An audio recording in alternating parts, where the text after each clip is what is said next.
मध्य प्रदेश सरकार के मानसून सत्र से पहले कैबिनेट बैठक मंत्रालय में हुई। मंत्रालय में मुख्यमंत्री डॉक्टर मोहन यादव और उनकी कैबिनेट के मंत्री इस बैठक में शामिल हो रहे हैं। इस बैठक में सरकार ने कई जरूरी फैसलों पर निर्णय लिया है।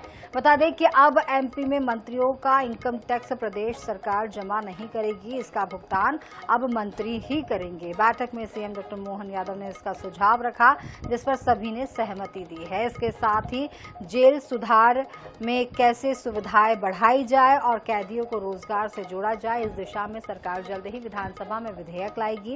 कैबिनेट बैठक में यह भी फैसला किया गया कि केंद्रीय और राज्य की पैरामिलिट्री और फोर्स की सेवा में शहीद होने वाले अफसरों कर्मचारियों की सरकार की ओर से आर्थिक सहायता शहीद की पत्नी को दी जाती थी। सरकार ने तय किया है कि अब सहायता की 50% राशि शहीद के माता पिता को भी दी जाएगी। इसके साथ ही कैबिनेट में सरकार ने तय किया कि एमपी के चयनित विद्यार्थी जो एमपी से बाहर सैनिक स्कूल में पढ़ रहे हैं, उन्हें भी एमपी सरकार स्कॉलरशिप देगी। मोहन कैबिनेट में हुए आज के फैसले की जानकारी नगरीय विकास मंत्री कैलाश विजयवर्गीय ने विस्तार से दी।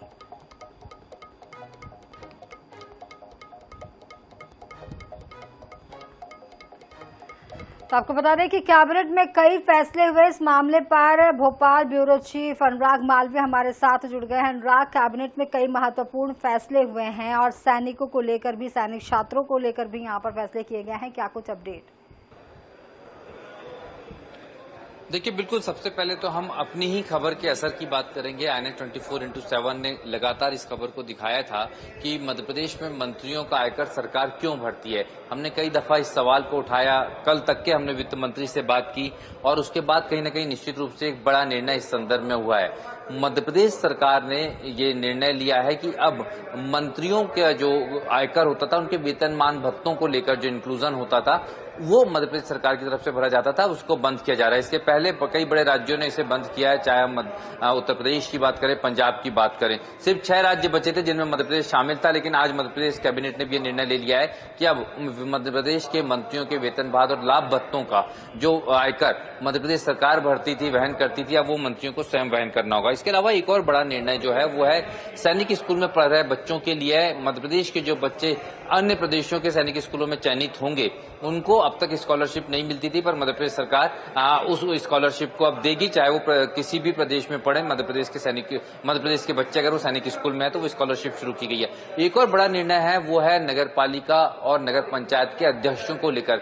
इनके लिए चूंकि अप्रत्यक्ष प्रणाली से चुनाव होता था तो गैजेट नोटिफिकेशन नहीं होता था और इसको लेकर लगातार मामला कोर्ट में गया और बतौर अध्यक्ष पद की गरिमा बनाने के लिए कई सारे नगर पंचायत और नगर पालिका अध्यक्षों ने सामूहिक रूप से सरकार से भी अपील की थी, पर सरकार ने इसको दरकिनार कर दिया और कैबिनेट ने कहा है कि बतौर पार्षद ही उनका नोटिफिकेशन होगा, क्योंकि वो पार्षद के रूप में ही चुने जाते हैं। अन्य निर्णयों की बात करें तो मध्य प्रदेश सरकार चाहती है, चूंकि खुद मुख्यमंत्री के पास ये विभाग है, जेल में सुधार गृह के रूप में इसको बेहतर करने के लिए, मतलब जेल को एक सजा के रूप में नहीं देखा जाए, एक सुधार गृह के रूप में देखा जाए, इसलिए कई सारी सुविधाओं को बढ़ाने के लिए और कुछ और नए तरीके के प्रयोगों को करने के लिए एक विधेयक पेश किया जाना है। उस विधेयक को जो है आज कैबिनेट ने मंजूरी दे दी है, जो विधानसभा के मानसून सत्र में पेश किया जाएगा। इस तरह से अगर हम देखें तो एक लंबी फहरिस्त है बड़े निर्णयों की। जिसके अलावा अगर हम बात करें तो जब कैबिनेट शुरू हुई तो चूंकि आपातकाल आज 25 जून को उसकी बरसी है, तो उसको लेकर मुख्यमंत्री ने एक संबोधन दिया और कहीं ना कहीं उसकी कैबिनेट ने फिर सामूहिक रूप से निंदा भी की है।